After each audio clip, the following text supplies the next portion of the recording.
vou começar com uma oração, aí eu vou fazer um parênteses só para dar um histórico pequeno meu, para vocês me conhecerem um pouquinho melhor, aqueles que não conhecem, e daí a gente continua com a continuação da primeira parte, aonde a gente tinha parado, tá bom? Vamos inclinar a fronte para a oração? Muito obrigada, Senhor, por essa festa que nós estamos tendo tão boa, por podermos parar e pensar nas suas maravilhas, nos seus planos maravilhosos para nós. Às vezes nós ficamos focados nos problemas, nas dificuldades do dia a dia e esquecemos que o Senhor é o Deus do impossível. Que o Senhor resolveu o problema do pecado e dessa forma o Senhor pode resolver todos os nossos problemas. Nós pedimos agora que o Senhor esteja conosco, que o seu Espírito nos inspire, que nós possamos entender aquilo que o Senhor quer que nós entendamos hoje. E mais do que isso, que nós possamos realmente te conhecer um pouco melhor e te amar muito mais. Em nome de Jesus. Amém. Então, para quem não me conhece, eu sou Silvia Martins e eu sou fruto da educação verdadeira, institucional, que nós sabemos que existe a parte mais importante da educação, né? O plano original de Deus é realmente a família. E esse foi a maneira como ele estabeleceu a educação no Éden, a maneira como ele continuou a educação depois da queda, ainda era a família, a maneira como ele deu continuidade depois com os patriarcas e profetas, que era sempre a educação em família, né? E a maneira como ele estabeleceu a educação em Israel, que é Deuteronômio 6, que nós conhecemos muito bem, e que fala o quê? Que os pais eram para amar a Deus, para conhecer as suas leis, para vivê-las, e depois para passar para os seus filhos e para os seus netos, filhos e filhos dos seus filhos. Que privilégio, né? Não são só os nossos filhos, mas a gente tem o privilégio de continuar essa educação, de influenciar na educação também das próximas gerações. E aí o método que ele fala, talvez a gente dê uma entrada nisso, mas que é Deuteronômio 6,6, que fala que é essas palavras que hoje lhes digo, né, as palavras de Deus, vocês vão falar para eles andando pelo caminho, sentando, levantando, deitando, é o dia inteiro. É essa vida em família, essa comunhão, né? Que nós passamos para eles, assim como a criança parece que aprende por osmose, e parte é por isso mesmo, a gente vai falar um pouquinho disso. Mas esse privilégio é o grande privilégio da família. E mesmo depois que começaram as escolas, Deus fala o seguinte, que a criança dos 8 aos 10 anos, né, desde antes a gente já sabe, a única sala dela devia ser quintal. E o único livro deveria ser a natureza. E a única professora, quem? A mãe. Olha que lindo, né? Por que Deus não falou isso antes na Bíblia? Porque isso era normal. Os filhos cresciam dentro de casa, e era o plano original, né, que Deus colocou, que era se unirá a sua esposa, né, ao seu marido, e serão os dois uma só carne. Mas antes o que era para fazer? Deixar o pai e a mãe. Então, você passa desse processo educacional, né, em família, para fazer a sua própria família e continuar o seu processo educacional, porque é para a vida inteira, para a eternidade, agora com a sua esposa. Então, a gente nunca está sozinho nesse processo, não vamos prestarmos sozinhos nesse processo. Mas, como nós, uma família, né, tanto já no Israel antigo, eles deixaram, a gente vai estar... Vamos ver se vamos conseguir dar uma olhadinha nisso. Já falharam nesse processo e as famílias já não estavam fazendo a sua parte. Aí Deus estabeleceu ajudas para as famílias. E aí é que começou a questão institucional que a gente vê, né? Começando no antigo Israel, com a escola dos profetas. Não era para as crianças menores, eram para as crianças maiores, né? Eram para os jovens piedosos, sábios, inteligentes. Não era para aqueles assim que estão dando problema para os pais que iam para a escola dos profetas. Na verdade, eram aqueles que realmente eram piedosos, amavam a Deus e queriam se preparar para ajudar na obra de Deus, para continuar, dar continuidade, né? E ensinar, inclusive, as famílias que tinham se desviado dos planos divinos, que tinham perdido o conhecimento de Deus.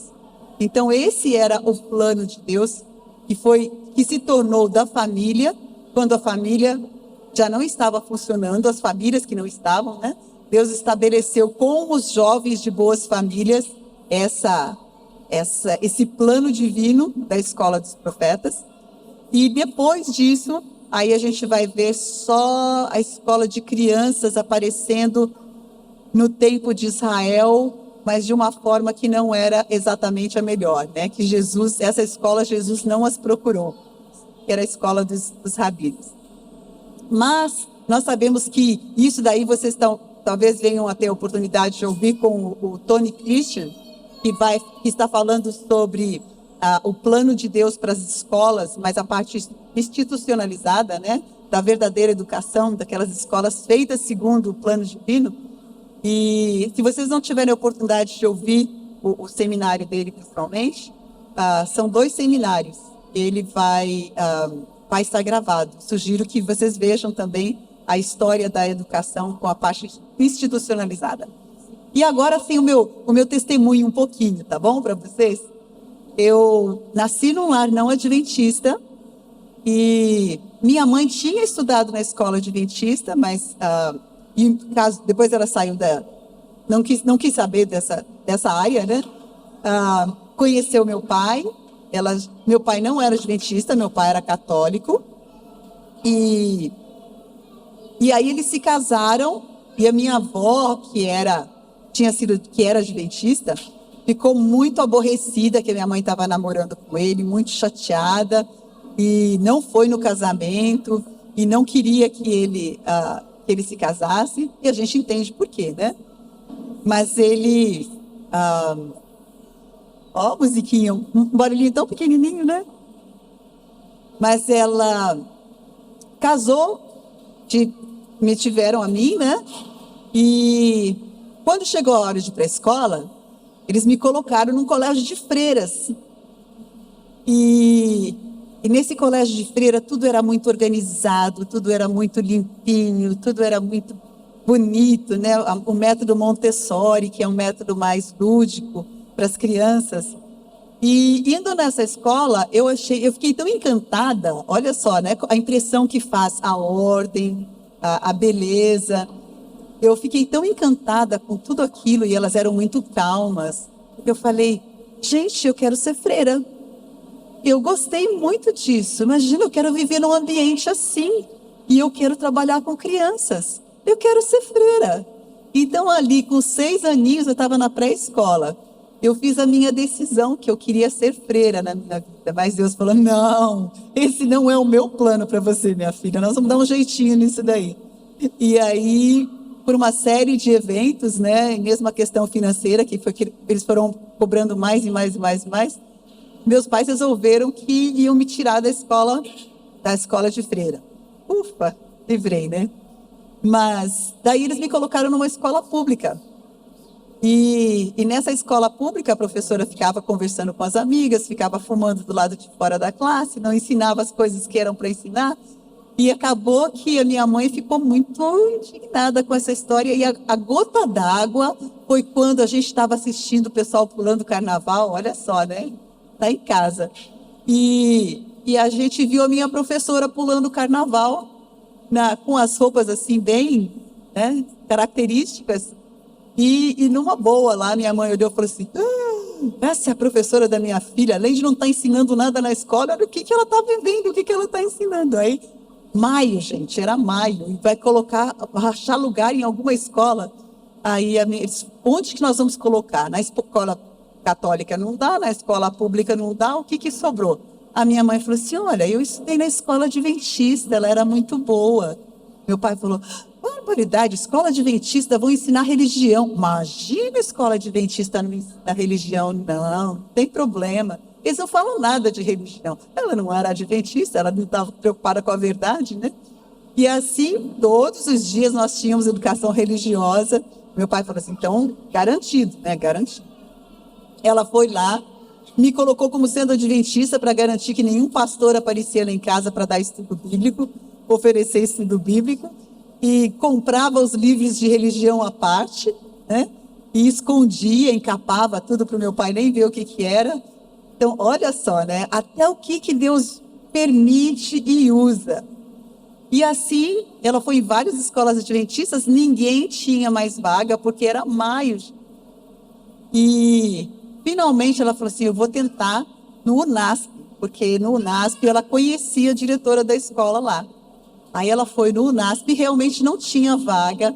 A diretora colocou fisicamente uma cadeira do lado da mesa da professora para eu poder sentar.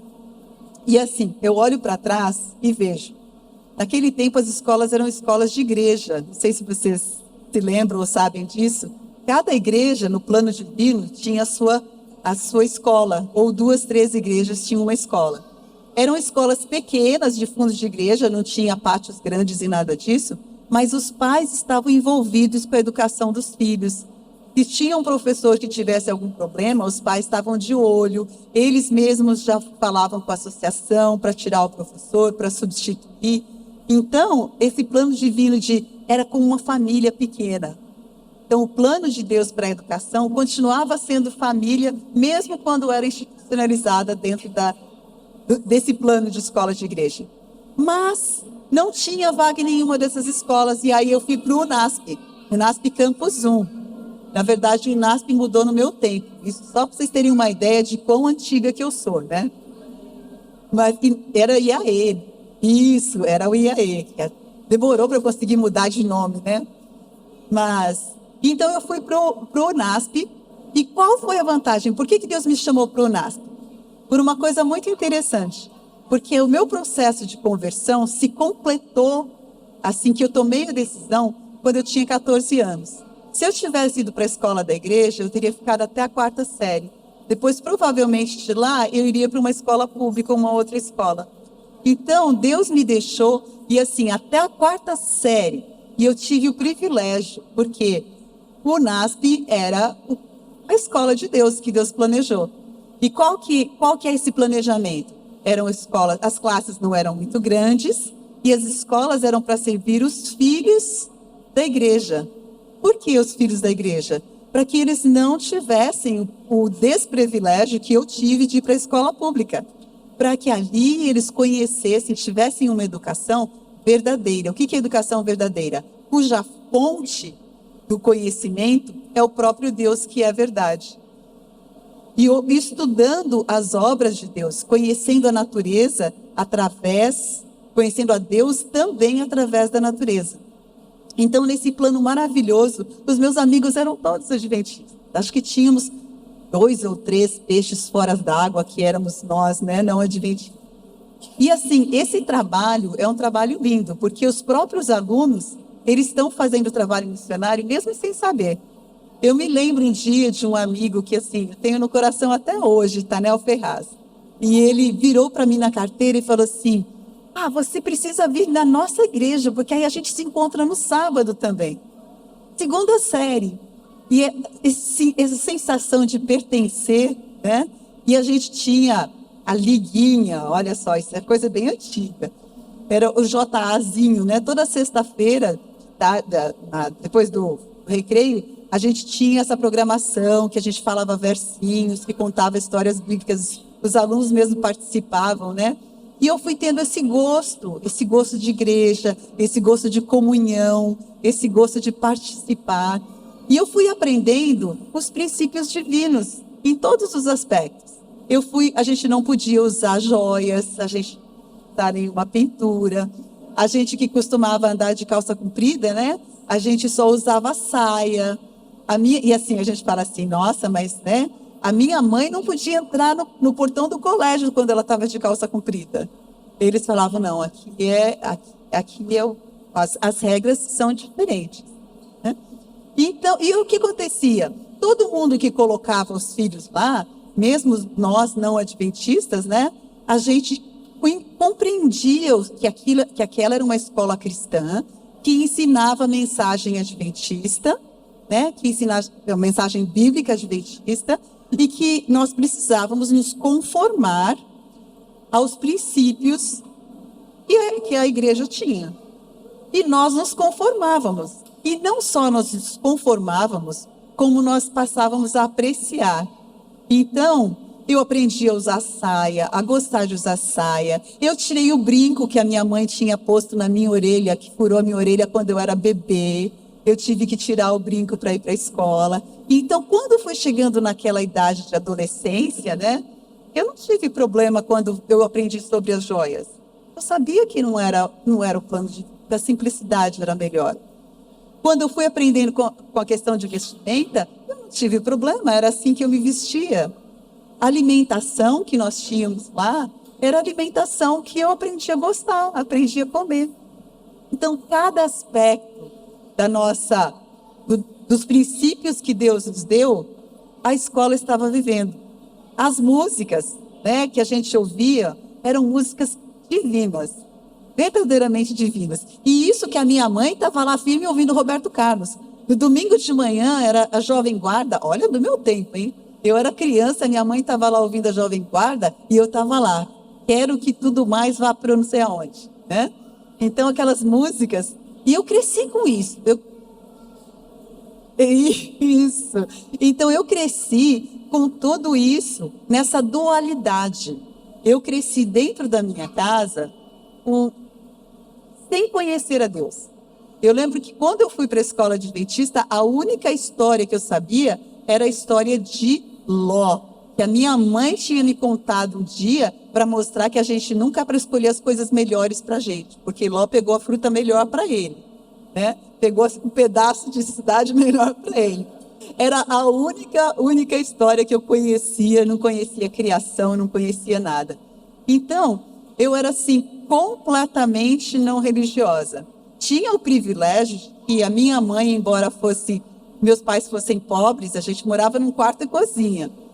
Mas embora eles fossem pobres, meu pai entendia que ele era o provedor da família e que eu precisava da minha mãe. Então eu ficava em casa, meu pai provia tanto quanto ele podia, trabalhava duro, às vezes no domingo ele trabalhava, e a gente morava. Eu lembro que até acho que perto dos 8 anos, a gente morava num quarto e cozinha, eu dormia no corredor, depois que eu saí do quarto dos meus pais, e a nossa casa não tinha nem reboque. Sabe o que é reboque, né? Era só tijolo à vista. E nós éramos muito, sabe? Minha mãe estava comigo todos os dias, do jeitinho que Deus planejou. Embora eles não fossem adventistas, eles tinham um princípio, porque Satanás não tinha pervertido todo o sistema, né? De tirar o esposo da esposa, de tirar os filhos, a mãe dos filhos, imagina, né? Era uma coisa. E eu me lembro de pequenininha, que a gente passava num lugar assim que tinha uma creche. E a gente sabia que só ia para lá aquelas pessoas que não tinham condição nenhuma, né? Que talvez não tivesse o papai para cuidar. Por quê? Porque imagina as crianças ficarem sozinhas, sem a mamãe o dia inteiro. E eu via isso, e cada vez que eu passava, eu tinha uma tanta tristeza por aquelas crianças. E pensar hoje que nós, os ricos, né, os que estamos bem de vida, fazemos a mesma coisa. Nós pegamos os nossos filhos, nós terceirizamos os nossos filhos para quem não os ama, nós deixamos na mão de estranhos, com outras crianças estranhas, que não têm o contato pessoal, que não tem, e que a professora muda de ano para ano, porque a rotatividade é muito grande nas escolinhas, porque as pessoas também melhoram um pouco de vida, vão arrumar uma outra profissão. E as nossas crianças se tornaram abandonadas, como as crianças daquelas que não tinham nenhuma condição. Mas então, nesse sentido, eu fui muito privilegiada. Eu fui privilegiada dentro de casa, né? Com carne de porco, com todas aquelas coisas que eu não conhecia, mas eu fui privilegiada que Deus me deu a escola adventista, vivendo os princípios. E quando a gente ia comer na escola, eu fui aprendendo também a questão da alimentação. Primeiro a gente aprendeu de carne de porco, né? Das coisas mais básicas. E depois, tem uma coisa que se fala com relação às escolas adventistas. que as qualificações do professor, mais do que acadêmicas, devem ser espirituais. Se você tem um professor muito bem qualificado, que veio das melhores universidades, que veio das melhores, seja lá o que for, mas ele não é espiritual, ele não conhece os planos de Deus para a sua igreja hoje, ele não vive as verdades de Deus para a sua vida, e ele não ama os alunos, verdadeiramente, ele não está qualificado para ser professor, independente de todos os títulos que ele tem. É mais importante a qualificação espiritual do que a qualificação acadêmica. Nossa, eu lembro de ler isso daí no Espírito de Profecia. E Deus me deu um professor maravilhoso, né? Professor Gerson Pires de Araújo. Esse professor era um homem de Deus que conhecia os princípios e vivia os princípios que ele conhecia. Um homem muito estudado, né? A gente estava falando de filosofia. Ele tinha ido para a USP depois de mais maduro, ele fez filosofia, portanto ele podia voltar para as nossas escolas e ensinar a filosofia, e aí ele tirava toda aquela ideia grega, tirava toda aquela ideia romana, tirava tudo e colocava os princípios da filosofia cristã. E eu tive o privilégio de ter aula com ele, ele deu princípios de saúde, olha só. Então eu aprendi saúde na nossa escola adventista. Que princípios de saúde? Todos. Ele ensinava a todos, né? Então a gente fazia até uma folha. Eu tenho que falar isso aqui para vocês. Eu não sei se vocês ainda continuam com isso, que é muito lindo, né? A gente tinha uma folha em que ele falava assim: tomei o café da manhã, não comi entre as refeições, comi somente 2 ou 3 refeições. Quantas vezes eu fui no banheiro, né? Até isso tinha. Porque ele falava isso, cada refeição que a gente come, elas são para serem eliminadas. Quantos copos de água eu tomei? Você pensa assim, né? Gente, mas o que aquilo fez? Implantou na minha vida os hábitos, os princípios de saúde, de uma forma que se tornou para o resto da vida. E ele dizia como que a gente para falar, que nós somos para falar com boa dicção, e Deus fala disso, né? Que nós somos para ter boa postura, e ele deitava em cima da mesa da sala, levantava a camisa dele para mostrar que a barriga da gente tem que subir. É o diafragma que faz com que a gente... Parece assim, tudo pouca coisa. Mas isso é tudo coisa que Deus se deu ao trabalho de falar para a sua profeta. E nós somos para cuidar com isso. Por quê? Porque esse respirar livre produz uma oxigenação no cérebro que faz com que a gente esteja acordado nas horas que a gente precisa estar acordado. E nós consigamos pensar e que a nossa mente não comece a ficar, a definhar, a atrofiar. E nós vamos falar de atrofia mental, física, que hoje está acontecendo não só para nós adultos, mas está acontecendo nas crianças. Eles não só não estão desenvolvendo, como existe um mecanismo de atrofiar literalmente a mente, tá? E o que nós estamos fazendo? Então, todos esses detalhes são detalhes, né?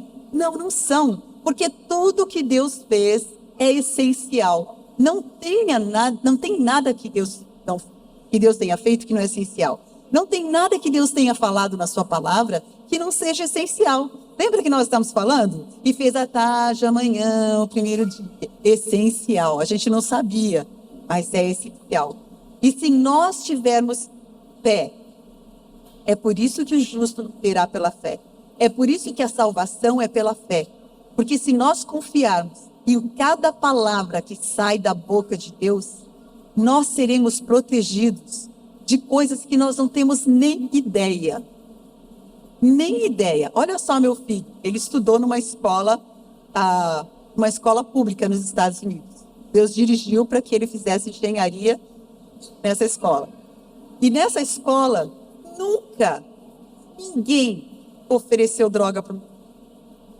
Nessa escola, nunca ninguém ofereceu um cigarro para mim. Nessa escola, nunca ninguém ofereceu uma cerveja para o meu filho. Por que vocês acham que eles não ofereciam? Eles tinham amigos. Por que vocês acham que ele não oferecia? Ele não tomava café. E todo mundo sabia que ele não tomava café e sabia por que ele não tomava café.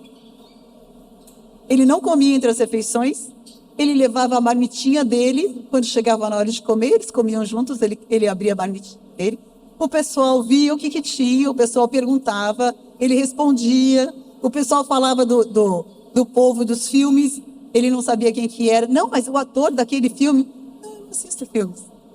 Você não assiste? Não, mas você não, mas e fulano? E Beltrano? Essas coisas que Deus nos dirige, né? Nas mais simples. Você é fiel no pouco, o que acontece? As pessoas não têm nem coragem de oferecer o resto. Eles ofereceram para ele para fazer uma noitada de estudo. Ele falou assim, eu não posso, eu tenho que dormir. Eu não passo a noite acordado. Você acha que eles iam convidar ele para uma festa? Não iam, né?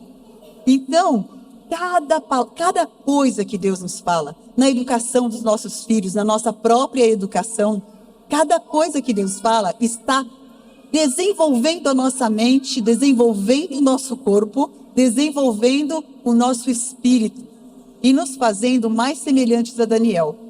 Vocês vejam a história de Daniel, a gente conhece muito bem, né? Como é que ela começou?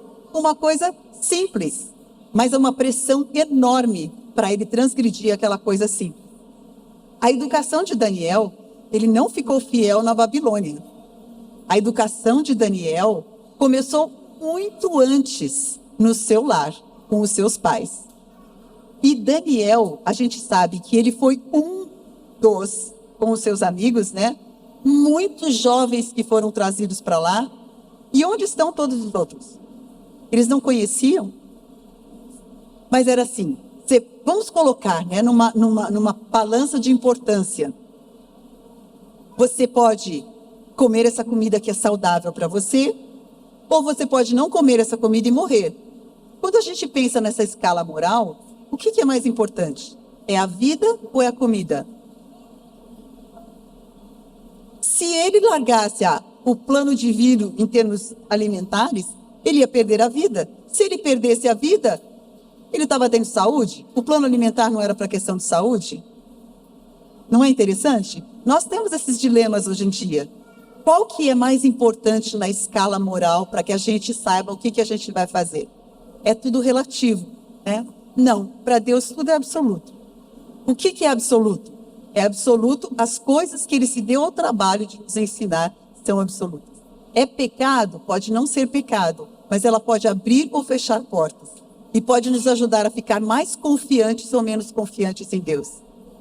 Aquilo que nós comemos vai fazer diferença na maneira como nós pensamos, na maneira como o nosso corpo funciona, nossa mente, nosso espírito. Entendeu?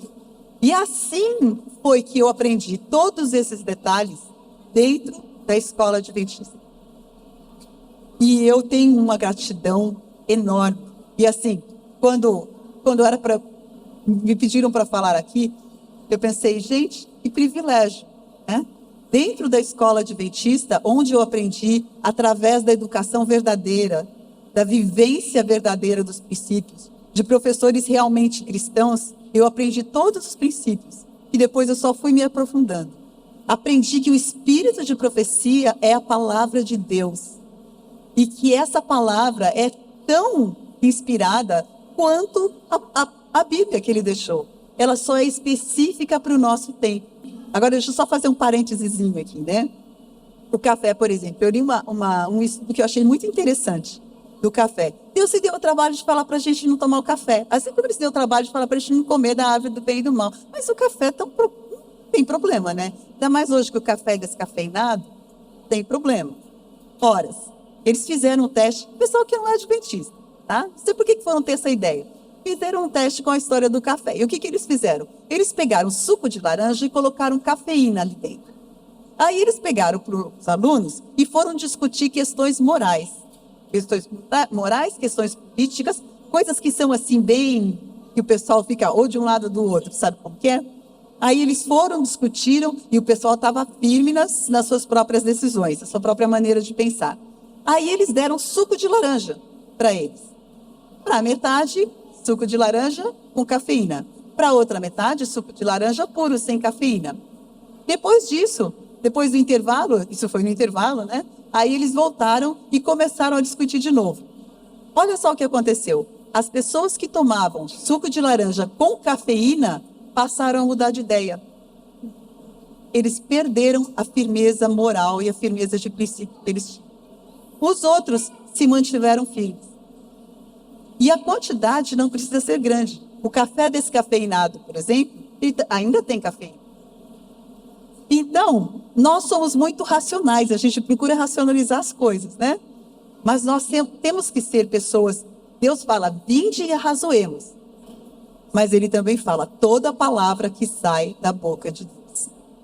Nós vivemos, o justo viverá pelo quê? Pela fé. E a fé nos princípios, se nós conhecemos, como aquele professor, eu não acreditava, eu estava pronta para me batizar sem crer no Espírito de Profecia. E o meu professor me deu um livro que dizia assim, chamava assim, crede em seus profetas. E eu pensava, ou é ou não é. E por que só a nossa igreja que ia ter esse privilégio, né? Mas Deus, ali eu vi que realmente Deus nos deu um privilégio muito grande. Nós temos um trabalho muito mais delicado, um trabalho muito importante para fazer. E acreditando naquilo, a minha vida foi transformada. E Deus acabou me chamando para a área de educação. Eu não tinha planos de fazer, mas Deus me chamou para a área de educação. Eu ia fazer química, engenharia química, e Ele falou, não, educação. Eu falei, gente, educação. Mas Deus que nos conhece muito melhor, né? Vocês já devem ter notado que eu adoro partilhar as coisas que eu aprendo. E eu adoro partilhar as coisas de Deus. E eu falo para os meus filhos, vocês são fruto da educação verdadeira. Porque eu conheci, tudo aquilo que eu conheci, os meus filhos não tiveram que lutar. Todas as coisas que eu deixei, que eu trouxe do mundo, que trouxe do meu lar, que não era adventista, e que eu descobri que não era plano divino, eu lutei. Teve coisa que eu lutei por anos, porque um dos presentes que eu tive do NASP, Campus 1, era ter 1 litro de leite todos os dias, que vinha quentinho ainda, tirado da vaca. Minha mãe comprava a cota, e eram 2 litros de leite, um para mim e um para o meu irmão. E assim, a gente tomava o da gente e queria tomar o do outro depois. Imagina que eu virei uma bezerra, né? Mas o que aconteceu? Depois estudando, aprendendo mais a respeito, né, das orientações divinas, eu decidi tirar totalmente. Primeiro deixei o queijo, outras coisas que eu estava lendo a respeito. Aí quando chegou na história do leite, que foi tão difícil, né? Eu fui criada com leite. E o que aconteceu? Todos os meus problemas estomacais que eu tinha por muitos anos e que nenhum médico tinha descoberto, desapareceram. O que eu tinha era intolerância ao leite. Então, se eu tivesse sido obediente mais cedo à luz que Deus estava me trazendo, eu teria resolvido esse problema, né? Muito mais cedo. A minha mente ficou muito mais clara. E meus filhos não tiveram que lutar contra isso. Meus filhos acham que o cheiro de queijo fede. Eu chegava assim no restaurante e falei, e meus filhos falavam, que cheiro horrível, o que é isso, mamãe? E eu ali, lutando, não, eu sei que eu não devo, eu não vou fazer isso. Então, o que acontece? Os nossos filhos, todas as suas vitórias que vocês, jovens, estão tendo agora, todos os hábitos que vocês estão desenvolvendo, vocês estão colocando seus filhos muito à frente. Porque o que acontece? Eles não vão ter que lutar contra essas coisas. Eles podem avançar. É o que eu falava para os meus filhos. Se vocês não tiverem que lutar contra o cinema, né, em suas muitas formas, ou alimentação, ou seja lá o que for, que eles nunca usaram, eles estão prontos para receber nova luz, que eu ainda, se estiver lutando, não posso ter. E eles podem receber isso daí e se tornar tudo o que Deus quer que vocês sejam, que eles sejam. Esse é o plano de educação de Deus. E os pais, as vitórias dos pais não são em vão. Elas vão passar para os filhos epigeneticamente, quando nós vamos falar dessa história de epigenética, mas elas vão passar para os seus filhos também, nos seus hábitos. Né? A doçura da sua voz ao falar, a bondade do seu olhar, o seu cuidado com as pessoas ao seu redor, vão se tornar a linguagem dos seus filhos, que elas costumam falar. Eu tinha uma colega E eles tinham vários irmãos, ela era gaúcha, e na casa dela, ela dizia que quando eles ficavam muito bravos um com o outro, eles falavam, seu lindo. Eles não conheciam palavras que pudessem ser usadas que fossem negativas. Eu não sei como é que os pais dele criaram essas crianças desse jeito, né? Imagino que tenha sido numa fazenda, em algum lugar assim mais distante.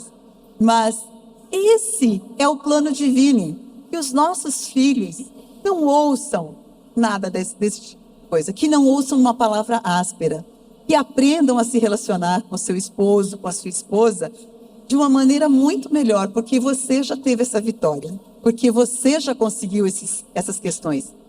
Cada uma das suas lutas, como jovem, como indivíduo, como adulto, você está tendo uma vitória por gerações para frente.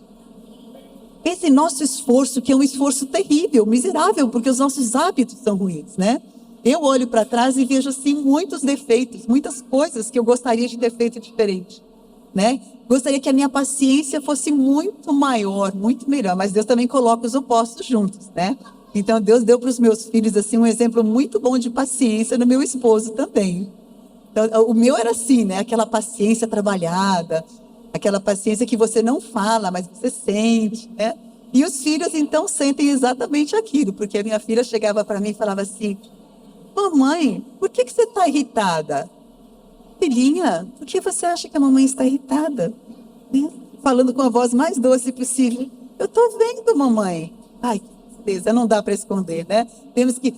E aí, com o tempo, você vai aprendendo que é Deus que vai mudando o coração, que é Deus que vai tirando a reclamação do coração, porque ela aparece no tom de voz ou de outras formas. Mas o que Deus faz? Deus coloca, e não interessa o ambiente que você está. Gente, eu nasci dentro da cidade.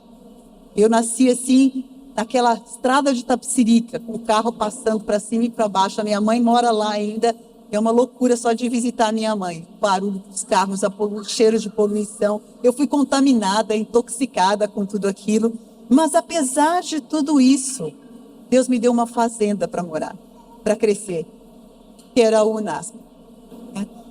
O ambiente que nós conversamos, que era o ambiente ideal que Deus colocou, Deus criou naquela escola verdadeira, de educação verdadeira, com os professores que eram fiéis cristãos, com os outros alunos que eram todos adventistas, com pouca exceção como nós somos. E nós crescemos para servir a Deus. Nós fomos à faculdade, a gente tinha a faculdade de educação, a faculdade de enfermagem e a faculdade de teologia, que era para serem os líderes da nossa igreja.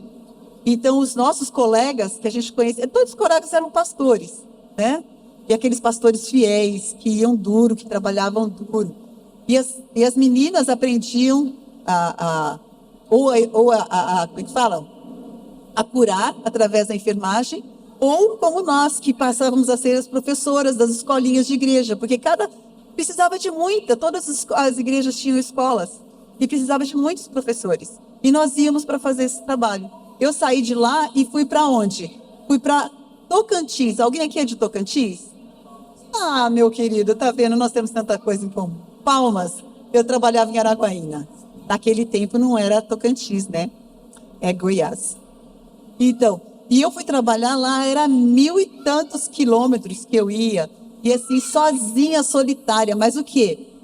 Eu tinha entendido o que é verdadeira educação. Que nós vivemos para servir. E eu queria servir a Deus aonde quer que Ele me chamasse. Era solitário, era duro, a comida era diferente, era tudo diferente, mas Deus me deu o privilégio de servir.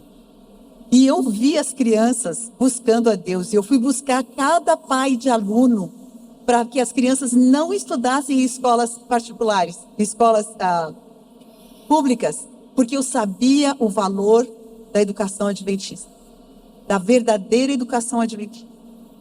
E eu sabia que Deus opera a salvação, a redenção através da educação. E agora, para vocês terem uma ideia, depois de mim veio o meu irmão, que eu comecei a levar para a igreja.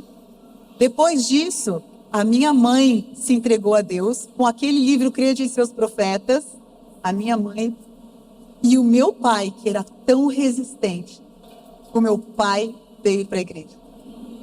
Ele falou o seguinte, a gente tinha muito medo de falar para ele, né? Porque ele era um católico, assim, a gente ia lá para procissão, a gente ia lá para beijar o pé do santo. Eu nunca tive coragem, porque eu já estava na escola de adventista, né? Eu chegava assim pertinho, eu só olhava e saía. Mas então, a gente ia para Pirapora, Bom Jesus de Pirapora, todo ano. A gente fazia nossa peregrinação. E o meu pai, que a gente morria de medo, né? E orando para que ele aceitasse. Quando a gente falou com ele, disse que ele falou assim, eu era adolescente naquela época, ele falou assim, nossa, os meus filhos estão com tantos problemas com os filhos deles, indo para baile, tendo problema de namoro, tendo problema de tanta coisa, e a minha filha não dá problema. Foi por causa dessa escola. Pode ir para a igreja. Foi assim uma grande alegria. Meu pai não vive mais, mas o meu pai se tornou, ele fechou a loja, ele tinha uma loja de móveis, ele fechou a loja no sábado, passou vergonha porque ele falava mal de crente, né? Mas fechou lá e assim, primeiro sábado que ele fechou a loja, alguém ligou para ele e falou, você está doente? Porque não fecha a loja, sábado é o dia que dá mais dinheiro. Aí ele falou, não, é que eu fiquei adventista. O amigo dele que estava ligando era um judeu que morava na frente. E ele, depois de todas as piadinhas que eles tinham feito de crente, né?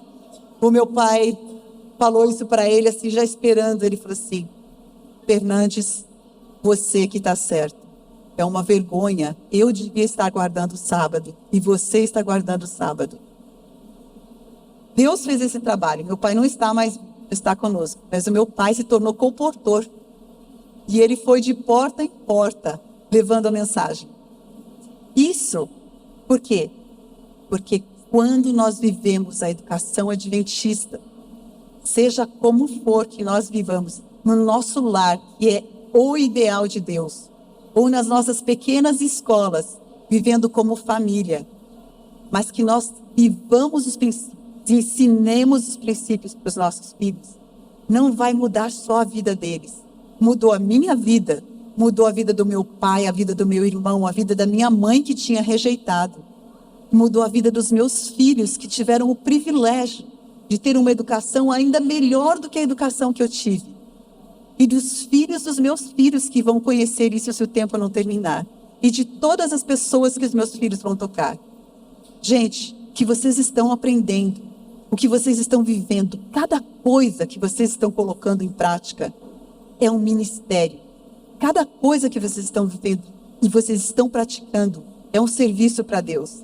Existe um texto muito lindo do Espírito de Profecia que diz o seguinte, deixa eu ver se eu consigo encontrar aqui, né?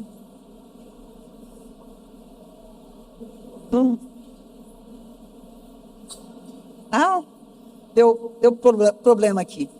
Mas diz o seguinte, nós não sabemos onde os nossos filhos vão servir.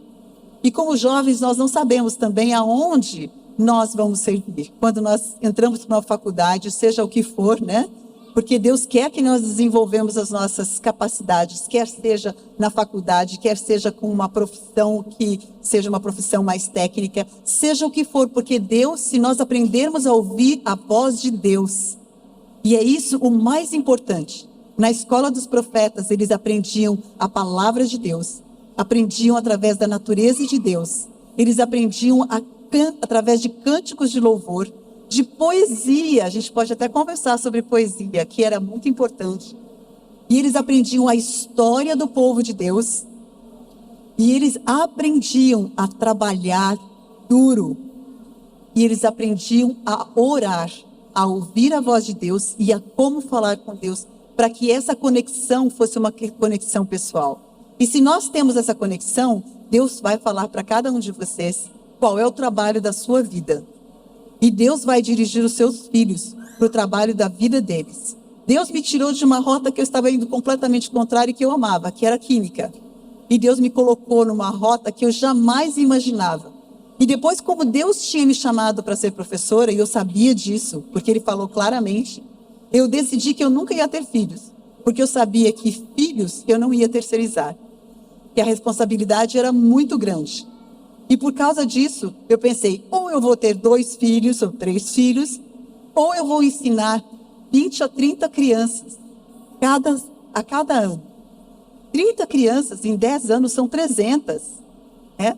E no meu tempo de trabalho, vão ser mais de 1.000 crianças, mais de 1.000 famílias que vão conhecer a Deus. Eu tinha certeza que Deus ia me usar para trabalhar com as crianças, assim como Ele usou a escola para trabalhar comigo. E aí Deus falou assim, não, eu quero que você seja mãe. Como assim, Senhor? Não é egoísmo da minha parte? E Deus falou, não, eu quero que você seja mãe. Os casais que não têm filhos tendem a ser egoístas. Deus falou para mim. Eu falei, tá bom, o Senhor é que manda aqui. E depois disso foi que eu descobri a questão do plano divino de educação como sendo a família bem ordenada. Tem mais poder para a educação do mundo do que todos os sermões que podem ser pregados. Quando eu entendi isso, eu entendi que eu me dedicar àqueles dois, através disso Deus faria um trabalho que alcançaria muito mais do que como professora eu poderia fazer o trabalho. Deus tem um trabalho para nós e Ele fala especificamente o que nós devemos fazer, quando nós devemos fazer, a cada tempo da nossa vida, se nós aprendermos a ouvir a voz de Deus, que fala ao nosso coração e nos usa de forma inesperada para alcançar outras pessoas. O que eu ia fazer? Eu ia voltar de volta para a sala de aula, as pessoas me perguntavam, eu não fazia ideia. Mas Deus criou um ministério para que eu trabalhasse com Ele. E Deus vai fazer. Se você for fiel no pouco, Deus vai transformar a sua vida e de todos ao seu redor. Tá bom? Vamos fazer uma oração? Querido Senhor, nossa gratidão porque o Senhor dirige a vida de cada um de nós. Cada um de nós temos um testemunho para contar, mostrando como o Senhor guiou em cada detalhe, como o Senhor nos tirou de poços tão fundos que nós estivemos. Como o Senhor, mesmo quando nós deixamos os seus caminhos, o Senhor nos buscou, o Senhor nos resgatou, como ovelhas perdidas. O Senhor sofreu conosco e o Senhor nos trouxe para aqui onde nós estamos hoje. Senhor, nós agradecemos a justiça de Cristo que deixou os céus, que deixou todas as outras 99 ovelhas por nossa causa. Nós pedimos que o Senhor nos cubra com a sua justiça, que o Senhor nos lave, que o Senhor nos transforme e que o Senhor, enfim, nos glorifique para a eternidade. Que nós possamos ser instrumentos de bênção e salvação de outros, porque a nossa educação não serve para nada a não ser que seja para o servir. Que possamos, Senhor, servi-lo de todo o coração, de toda a nossa alma e de todo o nosso entendimento. Em nome de Jesus. Amém.